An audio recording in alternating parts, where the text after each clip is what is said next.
So I'm Abhishek Biswas, and I'm a postdoc at Oak Ridge National Laboratory, and I'm advised by Dr. Chongal Pan, who is also joint faculty with the University of Tennessee, Knoxville.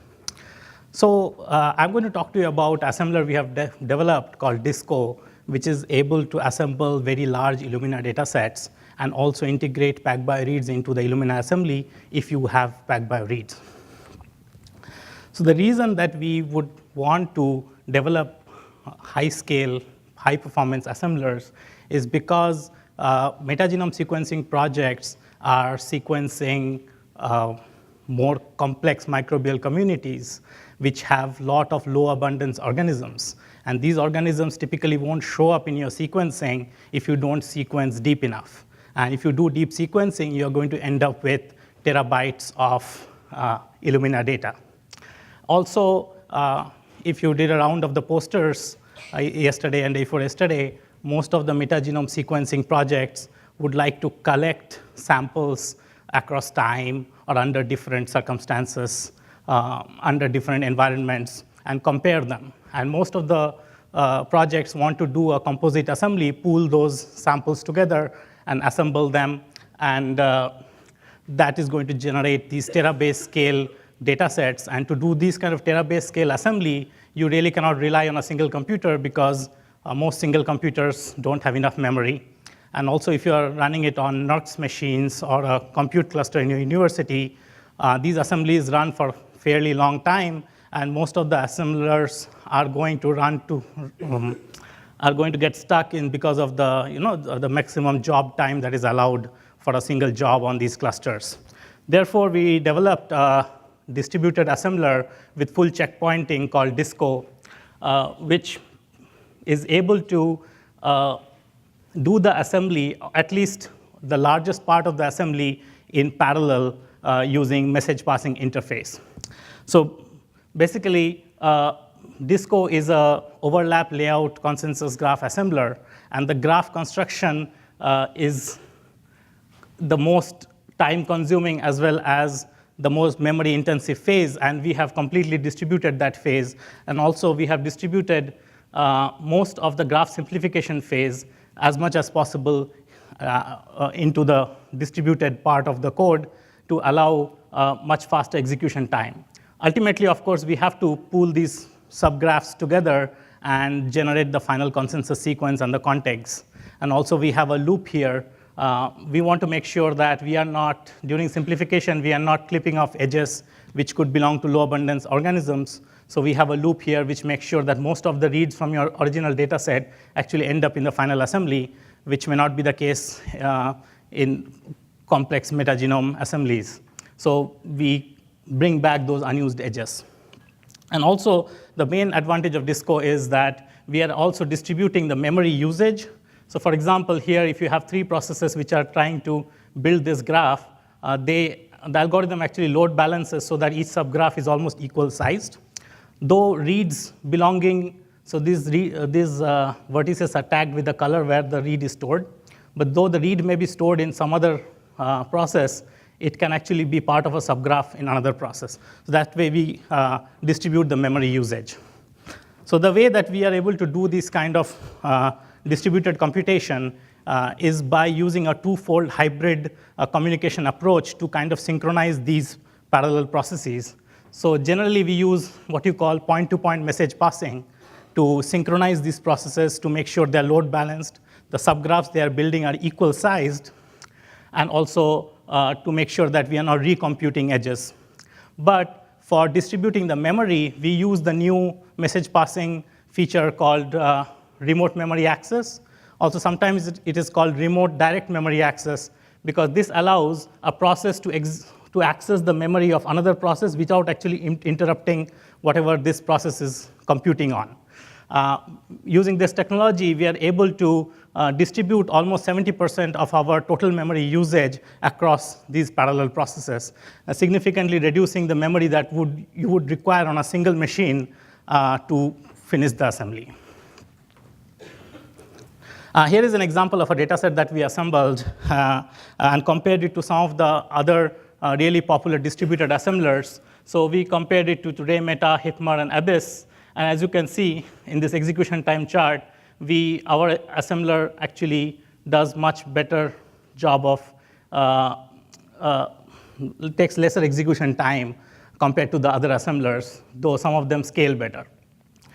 Disco has generally two versions. One version is you distribute the computation. So you clone the memory across all your processes, and you just distribute the computation, which is faster than if you want to distribute the memory as well as the computation. So if you want to distribute memory as well, then you would have to incur some execution time cost. So if you look at the peak memory usage graph here, the distributed computation version has flat memory usage because you're not going to distribute the memory.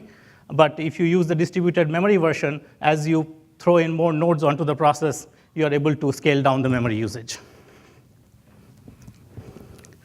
Apart from, so I talked to you about how we are improving how we are scaling the assembly process up. I also want to talk to you about a little bit the kind of improvements that we are doing in Disco's overlap layout graph assembly process, which actually gives us more contiguous and more accurate assembly. So one of the things that we are capable of doing because of the graph, the nature of the graph that we deal with, which is an overlap graph, is that each vertex on the graph is actually a read.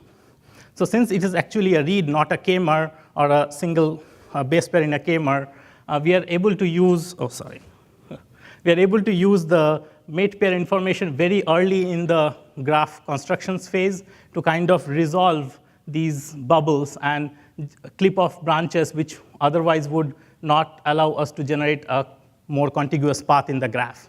However, we have the iteration feature, which actually brings these clipped off branches back into the assembly at a later stage if the assembly is not complete. We have tested our assembler quite extensively and compared it to some of the other contemporary and really good metagenome assemblers that are out there. And for our testing, we used quite an extensive set of data sets, some with very trivial complexity, that is a data set with only 25 organisms, and most of those organisms are covered 100x or something like that, to up to the high complexity data sets, which we obtained from JGI for assembler testing. So these data sets have some very high abundance organisms, but have a long tail of low abundance organisms, which actually really complicates the assembly. And in general, Disco has very good completeness of assembly. So it is the highest or the second highest in general on these data sets.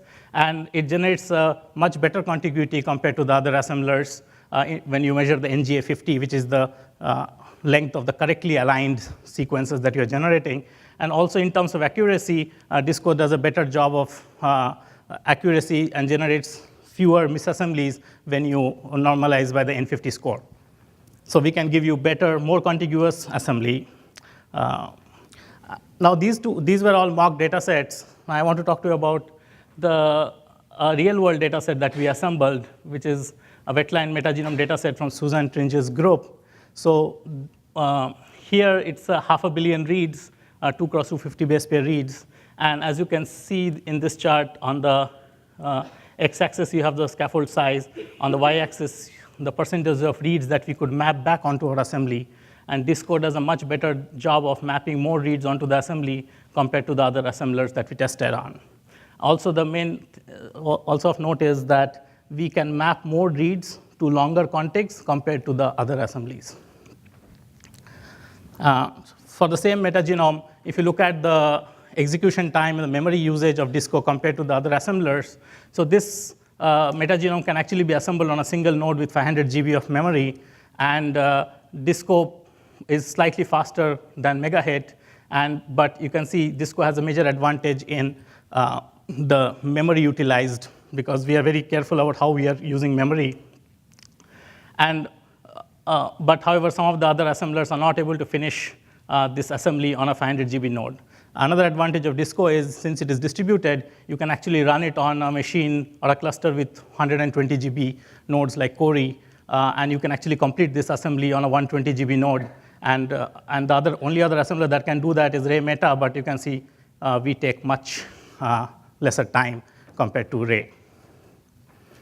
Another example of a real-world data set, which is, these are very deeply sequenced human gut microbiome samples, and we assembled 4 of these. and each one of them had between 2 billion to 3 billion reads, and we were able to assemble them on fairly a small amount of memory and execution time. And also, if you see that almost 80% of the reads can be mapped back onto contigs which are above 2 kb. This allows you to do synteny analysis because the genes are in contigs which have other genes present within the same contig. So up until now, I've been talking about how we are doing Illumina assembly. Now, how do we integrate PacBio reads into our Illumina assembly? So similarly, we still build the overlap graph, but also because these are reads and these are small like read paths, we can map the read paths onto our PacBio reads to find paths in the overlap graph and guide our Illumina assembly. And this can allow us to resolve strains because, for example, if this piece of the bubble goes with this, and we have PacBio reads which map across this, then we can actually duplicate this edge with a process called tree reduction and get two contigs which belong to two different strains.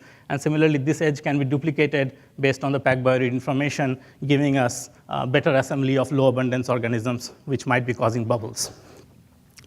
So we tested this by simulating metagenome. We took 5 isolate genomes which had Illumina sequencing as well as PacBio sequencing. We pooled all of that data together and we assembled it. So you can see when we assemble with Illumina and PacBio reads, we get a much better contiguity without incurring much misassembly and also we get much longer contig, and assembly size is almost the same, so that we are not duplicating anything. So also, this kind of integration of PacBio and Illumina reads is useful for assembling plant genomes. So here, this is a project that we have where we have 2 Populus trichocappa and Populus deltoides strains, and they have a F1 hybrid. And we have a lot of very deep Illumina sequencing for this F1 hybrid. Plus, we have shallow PacBio reads. And we assemble the Illumina and PacBio reads together, we get a much better N50 score compared to if you would assemble just the Illumina reads. So we almost increase the N50 from 34 kb to 95 kb.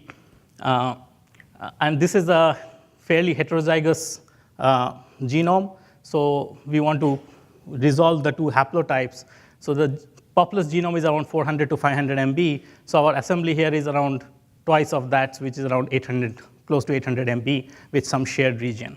So also we have the Illumina data for one of the parents, and that can help us resolve the 2 haplotypes here. And that is exactly what we tried to do. We mapped the reads from this parent onto the assembly from the hybrid, and we were able to bin the contigs into 2 groups, one with very high coverage, one with very low coverage. So we get the haplotype of one parent and the haplotype of the other parent with almost the same N50 score being maintained across the board. So Illumina assembly of Disco is available for users to use. I would encourage anybody to try it out. And it's available on disco.omicsbio.org. The Illumina plus PacBio assembly is still under prototyping and development, so we are still working out some of the issues and trying to improve the quality of assembly further, and will soon be available for users to use. And I would like to thank JGI, and this work was partially funded by the ETOP program, and Alicia, Brian have helped us out a lot, providing us with the benchmarking data sets and helping us with iron out bugs in the assembler. And also, this work was also partially funded by DOE High Performance Computing Modularization Program, who also want to port this assembler onto their clusters, Thunder and Lightning. And of course, our team on Oak Ridge National Laboratory, who also helped me in development and testing. Thank you, and I am happy to take any questions.